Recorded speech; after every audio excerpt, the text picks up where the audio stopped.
We're ready to put refrigerant in this unit. Have it under the vacuum. This is the one from the previous videos where I found a leaking O-ring, and it only was indicated by oil buildup. It's all cleaned off right now, and I put a date, a little arrow, an X on here. That's just my way. If I ever come back to this, I know, without looking up in service bulletin reports, my things, that this has been done. This has been out before, and they had some work to do on here. Now I remember this. And by the date, the previous technician took this apart and he put it back together. When I went to take this and replace this O-ring, I found that this fitting was loose. So I took it apart, cleaned it, put a new O-ring on there, and put silicone grease, dielectric grease, on the O-ring before putting it back together. And then when it comes to compressors, all compressors are manufactured a little different. This is a very old style. It's very tried and true, a very reliable compressor.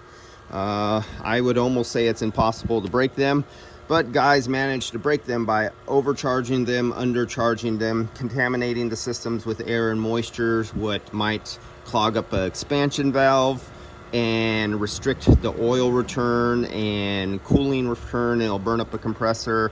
Or by having moisture in the system over a long period of time, we'll start developing acid, and the acid will eat away at the filter pad material in the receiver dryer. And so in here you have the desiccant BB somewhere here in the middle. There's a metal pad right here with holes, a metal plate with holes in it, and a wire mesh, and then a kind of like a paper-based or felt-based kind of paper, think of it as a filter. And then you have the desiccant BBs, and then you have another filter pad, a wire screen, and another metal plate with a whole bunch of holes, and then the refrigerant passes through. Well, what happens is these guys who use shop air, the idiots who do that and tell you that's okay to do on YouTube, they totally saturate the refrigerant oil, especially since this is not mineral oil like the days from our grandfather's days and our father's days back in, from the 1950s, 60s, and 70s, 80s. If you got a little moisture in mineral oil, it was a little bit forgiving. Oil resists absorbing moisture. It still would go into the refrigerant and make an acid, but not nearly as bad as today. Now, when you use shop air, it saturates the desiccant material. It's instantly no good. The first time you use shop air, your receiver dryer or your accumulator is now bad. Instantly. There's nothing you can do. Using shop air is like the dumbest thing on earth you can possibly do. On top of that, every hose line, everything in the entire system is coated with a layer of POA oil or PAG oil or POE oil. They all absorb moisture really fast, real good, real thorough. It takes in the moisture and it doesn't want to give it up so easy. And with the moisture, and especially if you have air in it, now you have an oxygen molecule in there, and under heat of compression and over a duration of time, it starts making an acid. That acid actually attacks the inside of aluminum from the inside out, slowly eating away at it.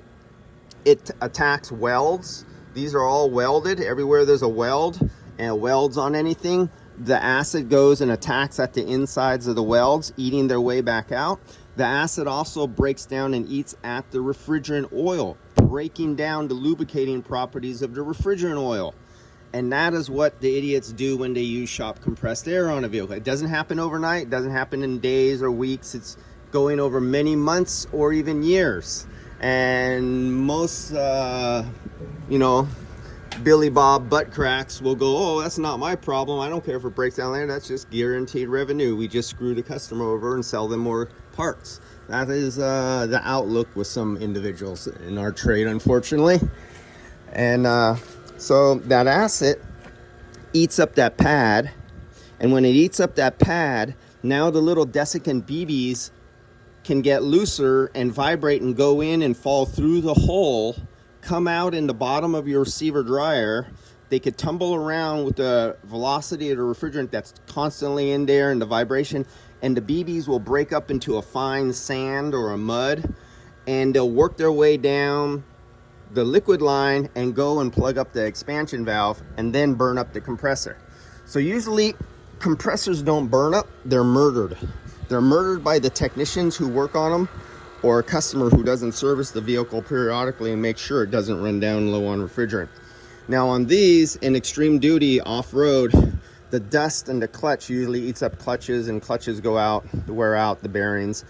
Diesel engines, the vibration and stuff like that, that's the biggest problem. On this particular compressor, you have an oil plug up here.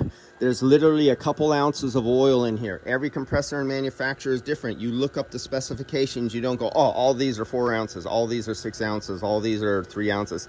No, you go to the manufacturer specification on how to properly check the quantity of oil in the system. These are easier to oil balance because they have a drain plug and they have an oil reservoir, and they're more forgiving on running low on refrigerant because they have an oil sump on them. Most modern day vehicles, because of how small they want the compressor, how light, they have no oil reservoir in the compressor itself. It completely relies on a full charge, the large mass of refrigerant, to constantly circulate the oil in the system.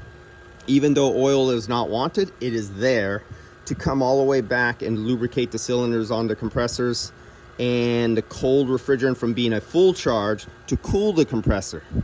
And so when that refrigerant flow is restricted or goes low, the oil goes out of the compressor, but it gets stuck and stays in the evaporator and it doesn't come back, and cold refrigerant stops coming back, so the compressor gets no cooling, they start overheating, and the oil starts leaving the compressor and not returning. And that's what causes compressors to go out too. So everything is usually caused by the technician who improperly serviced them before. And that's how I always usually route it back. Who worked on it before, and there lies the reason you're replacing a compressor now. All right, time to charge this thing. I think it was 630 grams. So let's kill the vacuum. Get my glove. Oh, I'm gonna put you down. Sorry, guys. I don't want to dirty my pretty little fingers. I'm a prima donna, so let's get this little sissy boy's gloves on.